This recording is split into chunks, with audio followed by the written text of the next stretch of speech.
Thank you, Senator Kelly, and it's great to be back in this building, and I'm so excited in a week that we will be able to get back to doing the work of representing the people of Connecticut. And in light of COVID, health insurance and health care has come to the forefront. It is important for us to address this issue. I will present two major components that will reduce premium costs over the long term and rein in the out-of-control growth of our healthcare costs. They are reinsurance and benchmarking. These are issues that have been raised, that have been discussed, and in some form adopted in a tentative way by this legislature. What we're asking for in this legislative session is to codify it and to strengthen it and pursue it with conviction to reduce cost for our healthcare consumers. Reinsurance is a proven way to defray healthcare costs. It's utilizing the available federal funds as well as spreading out the risk and the cost of health insurance. It has been a proven vehicle in many insurance products throughout various industries.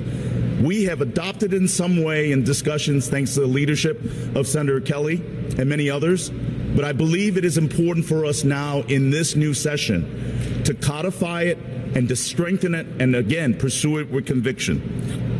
It is important to recognize that we can reduce healthcare insurance costs utilizing the federal funds. And in fact, if I may, according to Access Health Connecticut's own analysis, that in 2020's Wakely report, our proposal would drive down the cost of health insurance premium by 25 to 29.5%. That's an average saving of $6,475 per year, or $540 per month for each individual families and policyholders.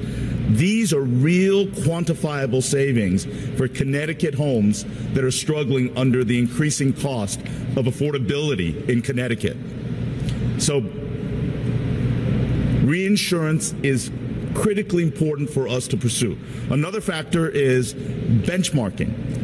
The governor has suggested in his executive order, we are looking to codify it into law so that, again, we can pursue with the same force, the same enthusiasm to implement these savings.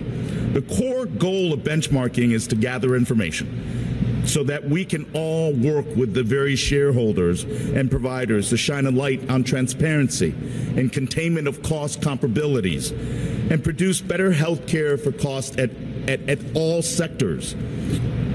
And we have in Massachusetts, in 2012, they established their own growth benchmark work. The policy was designed to enhance transparency in the data metrics that I just talked about earlier. It's interesting to know that Massachusetts' initial implementation did not go perfectly, but ultimately it saved consumers over $5 billion from 2013 to 2016. So it has demonstrated it works. And we have the opportunity to be able to learn from the mistakes of Massachusetts to be able to implement another vehicle to contain cost.